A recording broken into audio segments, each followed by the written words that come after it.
Ну что вы хотите? Ну ему всего 50 год. Знищить. Тут побудовать новый кинотеатр. Пытание об тым, узрывать и не узрывать костюм, такого не было. Нехай припинять там голодовку, голодованні, ми віддадим вам костюм. А что было далее? А далее было вот что.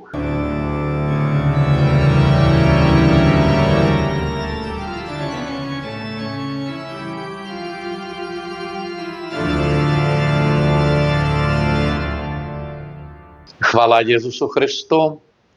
Сердечно вітаю вас, поважані сестри і брати. Ми вельми хотіли зустрічати з вами, а ви чи чекали на цю зустрічу, передачу? Лічу, що так.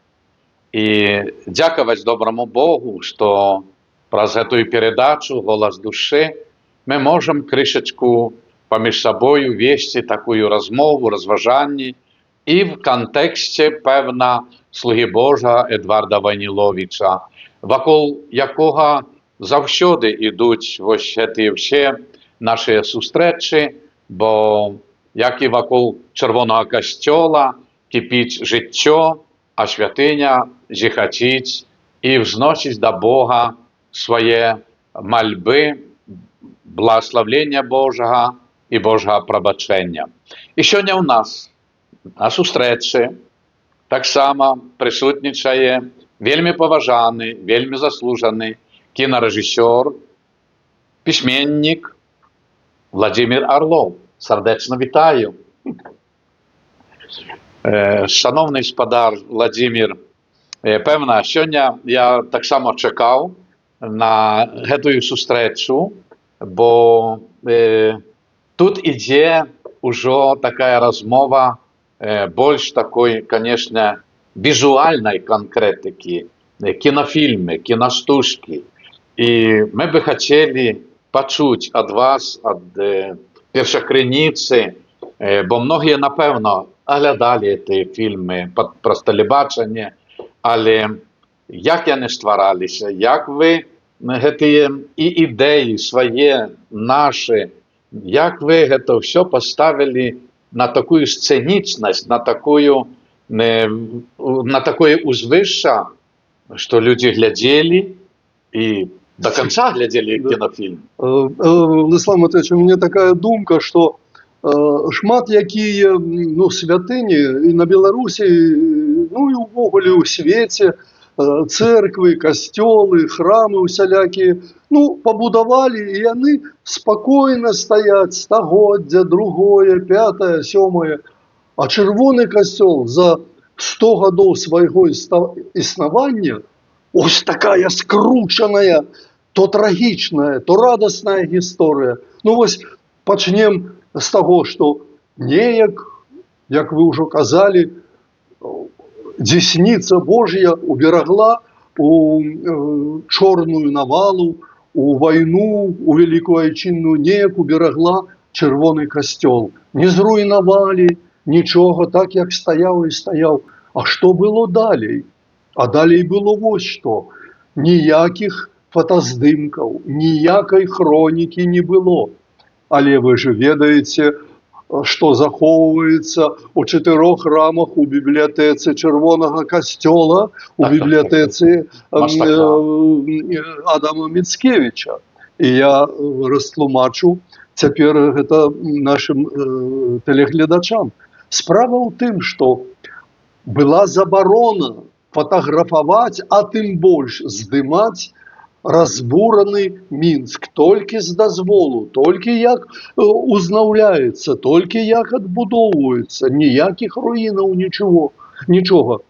А Червоний костьол, окромя дома урада, усе спрес було, площа перед ним була просто зруйнована, руїни були, і що ніже туди по вулиці Берсена до теперішньої Мясникова. Але у нас є вияви. Чому?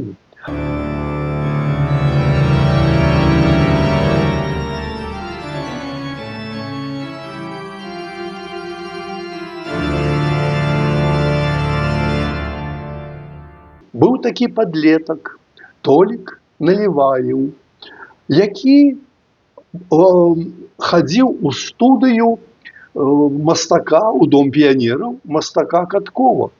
І ён маляваў, не фатаграфаваў, гэта было строгая такая забарона жорсткая. Ён маляваў чырвоны касцёл, прычым большасць кадраў, ці я так кажу кадраў, ці кропкі, з якой ён пісаў гэта, это было знізу, знізу Берсана, цяперашняй вуліцы. Чаму? Як ён прызнаўся у нашым з вами фільме, што там жыла яго дзяўчына, першае каханне, і ён хадзіў да яе на спатканне, і адтуль ціхонька пісаў праз вакно, пісаў дамы маленечкі, якая піўніца там была, керасінавая лаўка, крамка, так, а там стояла вежа чырвонага касцёла. С 1944 года я ходил в студию Каткова. Катков почему-то нашел, что у меня реалистический рисунок. Он мне давал задание, и иди туда, иди туда. Мне эта улица все время нравилась. Дело в том, что на этой улице была у меня как бы моя первая любовь. І 4 гэтыя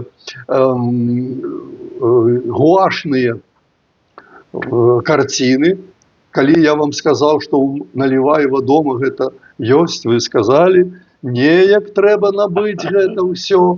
І тады я паехаў, і неяк так, да, і з вашай дапамогі гэтыя 4 карціны цяпер знаходзяцца вось у чырвоным касцёле у бібліятэцы. Ну, а далей ужо ідзе моя асабістая памяць. Чаму?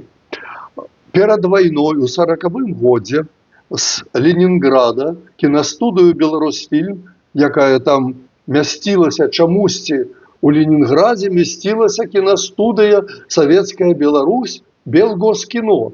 І пакуль газета «Правда» не разразілася такім грозным нават загалоўкам «Беспрызорная кінастудыя», і тады мясцовыя беларускія ўлады спахапіліся. Ай-яй-яй, як жа мы гэта да Масквы не дадумаліся, што ў нас наша кінастудыя нацыянальная чамусьці знаходзіцца ў Ленінградзе. Давайце будзем будаваць. І пачалі будаваць на цяперашнім партызанскім праспекце мотавелазавод. Это пачыналася будавацца перад вайной кінастудыя «Беларусьфільм». Пабудавалі вось уваход, справа арка такая квадратная, справа злева адміністратыўны корпус, вытворчы корпус з монтажнымі, і потым там пабудавалі ўжо адзін павільён канчаткова, а яшчэ адзін яшчэ будаваўся. І пачалася вялікая чынная вайна, на гэтым усё спынілася. Але калі вызвалілі Мінск і па рэпарацыі прывезлі станкі з Нямецчыны, вытворчасць матацыклаў, веласіпедаў, і сказалі, якая там кінастудыя, давайте вось сюды размесцім тут. Так, і там стаў завод. Але куды ж падзець кінастудыю? І вось 5 верасня 1945 года урад Беларусі сказаў, трэба аднаўляць вытворчасць кіно, забірайце чырвоны касцёл. І кінастудыя размясцілася там на 15 пасляваенных гадоў. Першае, што зрабілі, вялікую прастору усяго касцёла па гарызанталі падзялілі. Унізе быў зал для гледачоў, для перазапісу, а на другім паверсе это быў здымачны павільён. Я там працаваў. І там размясцілася кінастудыя, і было шмат фільмаў, якія здымалі за 15 пасляваенных год. Але калі выехала ў 60-м годзе кінастудыя, яшчэ некаторы час, вы гэтага не ведаеце, бо у вас тады яшчэ ў Мінску не было, некаторы час яшчэ там мясцілася студыя дакументальных фільмаў. А калі на пачатку 60-х выехала яна, ізноў пагроза знішчэння. Чаму?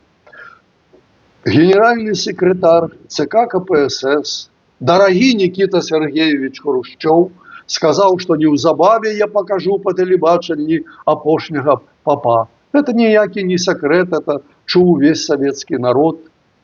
И что вы думаете? Это все пачалося. Летом 61 года узорвали у Городні велизарную фару, костел взорвали. Там и церква была гарнизонная, и потом костел был. Это было такое величная побудова была.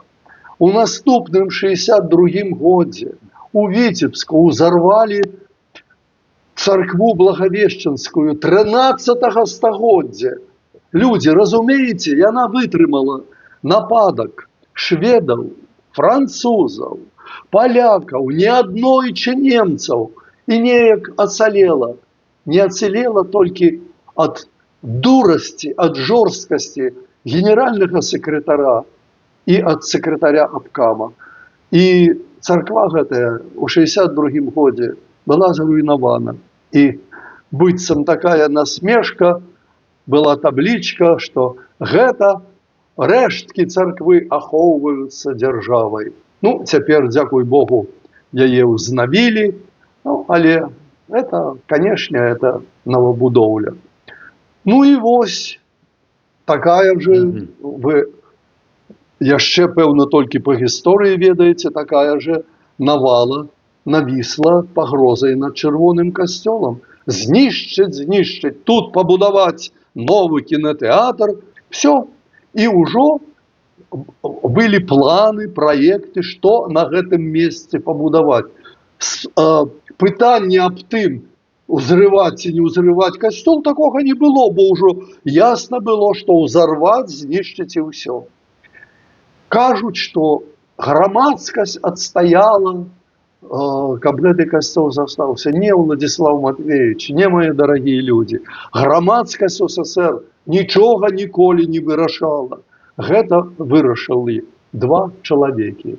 Аднаго з іх я вельмі добра ведаю і ўжо ўваспеў яго ў сваёй праграме «Люблю і памятаю». Гэта мой наставник по кино, народный артист СССР, лауреат Сталинской премии, кинорежиссер Владимир Владимирович Консаблин. И он сказал: давайте заховаем этот костел. Так киностудия ж уже выехала, Владимир Владимирович. Давайте заховаем, нечто там зробим. Ну что вы хотите? Ну ему усяго 50 год, и он у 10-м годе только что был освечены, а теперь уже идет 60-й год. Да не, ну что ты 50 год? Корж пытался их, ну як кажуть, образумить, сказать, что люди, а яшчэ праз 50 год ему будет 100 год, а яшчэ через 100 год будет 200. Не, яго тут не почули. И тады Корж поехал у Москву, у Совмин СССР. Але на той час у Мінск приехал вялікі чалавек, нейкі Баранов, які был заместитель начальника или управляющего Госстроя СССР. Ну, и он, да. Да, прогуливающийся по Минску, сказал: глядите, як добра уписывается Чырвоны касцёл побач с домом Урада и с гэтым жылым домом. Глядите, як прыгожа плошча ўсё. И вось гэтыя два чалавекі выратавалі ваш касцёл, разумеете? И калі Москва рыкнула: ну Корж приехал, народный артист СССР, лауреат Сталинской премии, які касцёл? Владимир Владимирович, супокойтеся, будзе гэты касцёл, что вы там хотите? Корж: хочу, давайте сделаем там дом кино. Добро. И Корж через союз кинематографистов выбил агромаднейшие гроши. И гэта ўсё ператварылася ў дом кино.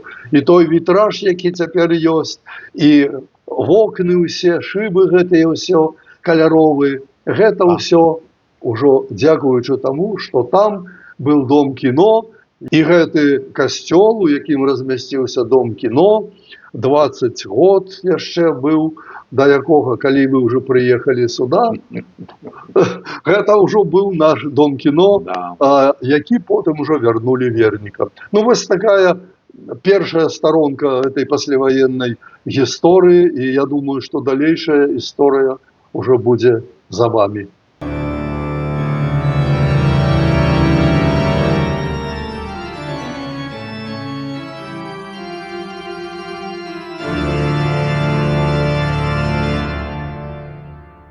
Певна, 88 год. Это тысячагоддзе хрещення Київської Русі. Тысячагоддзе. І вось з гэтага часу все больш і больш сапраўды была такая адчувальная весна, духовная, для веры, веравызнанняў і так далее. То есть людзі знаходзілі ўжо ў сабе, я падкрэсліваю, як раней, што яны не маглі штосьці сказаць, а цяпер яны выказвалі, што мы хочам святыню, мы хочам маліцца, і калі гэта дазваляецца, ну, свабода слова і так далее. Вот. І, канешне, уже 89 год распачалі такія просьбы да ўладаў, каб гэтую святыню вернуць для хвалы Божай, для вернікаў. Маліліся, намёты стаялі. Так, так. І, бо самае першае, гэта святыня на кальварыйскіх могілках, 80-й год, Алімпіяда, калі адбывалася. Дык для Алімпіяды, бо запатрабаванне было для тых спартоўцаў і так далее, хто удзельнікаў, якія каталікамі былі, так? Да. І па дарозе такія святыні, ну, знаходзіліся там, Александр Матвеевич, мне рассказывают, что аднавілі гэтую на Кальварыі гэты касцёл для каталікоў алжырцаў, але яны у першым же матчы вылецелі дзеці, і ім касцёл не дапамог. Прабачце, што я такі факт просто ведаю. Касцёл падаў руку вернікам, Мінчукам і всім вернікам, людзям добрай волі. І далей, канешне, вось гэтая вся была такая доўгая, на працягу больш 2 гадоў, бо гэта перамовы, сустрэчы, людзі ідуць, і, пэвна, былі аднойчы, гэта было ўжо дамоўлена, што калі ласка, няхай прыпыняць там галадаванні, мы аддадзім вам касцёл. Ну, гэта сказано было людзям, тым всім, я там не прысутнічаў, і адразу людзі падзякавалі і адышлі. Так. А потым сказалі, што не, мы передумалі. Ну, тады другі раз, калі было такая пастанова ісці на гэты крок, пэвна, тыя асобы сказалі, што мы да смерці. То есть, гэта было, так здаецца сёння сказаць, а калі на тваіх вачах гэта адбываецца ў мірны час, гэта цяжка было перажываць. Але, слава Богу, гэта можа быць такі, зноў такі, ці будуць людзі далей прасіць, ці не будуць, ці стомляцца, і ўжо, ну, нехай на Кальварію хадзілі, будзем хадзіць. Але потым, да, 16 травня, мая, вось, 89 годзе, потым в 90-м ужо документы в маі месяцы, і на 21 лістапада прызначана была урачыстасць асвячэння, то есть гадавіна асвячэння храма, касцёла, на якім прысутнічалі все веравызнанні, да якіх мы яшчэ вернемся, і асабліва вельмі шановны і праз мяне паважаны святой памяці мітрапаліт Філарет, які меў слова там на другім паверсе, як вы кажаце, дзе та была та пляцоўка, вось набажэнства ўрачыстае, і сапраўды гэта такая была сумесная малітва ўсіх, все разумелі, наколькі важна вертання святиняў на хвалу Божию і для добра людей. Я хочу на заканчэнне нашай сустрэчы нагадаць вам один выраз Вайніловіча, які ў сваім дзённіку запісаў: «Не может быть, чтобы среди людей, что молятся на новом месте, ну, имелся на увазе Червоный костел, Да. никто бы не вспомнил про основателя костела, про его умерших детей, наследников старинного рода, и не прочитал бы молитвы ангел Божий». Ну, і як мы разумеем, цяпер і читаюцца молитвы, і вы выдали з перакладам з польскага і на беларускі, і на рускі два тамы яго успамінаў, яго дзённікаў, якія я вось цяпер зрабіў выпіскі адтуль, і час ад часу нашым паважаным вернікам, нашим беларускім людзям, усім каталікам, праваслаўным, усім людзям, якія вераць у Господа, я зачитываю з вашага пераклада гэтыя запісы Эдварда Вайніловіча. Дякую вам. Дякую, што вы знайшлі гэту хвілінку часу сустрэчы. Я лічу, што гэта нас всіх вельмі аб'ядноўвае, бо один дух, одна вера, один Христос, одно небо, одна вечность. Тому нехай Божие благословлення напаўняе спакоем ваші серцы, сім'ї, шановні сестры і брати. Щасті вам, Божа, прийміть Божие благословлення. Благословлення Бога Всемогутнього, Отця і Сина, і Духа Святого, нech сидя на вас і застанеться назавсьоди. Амен.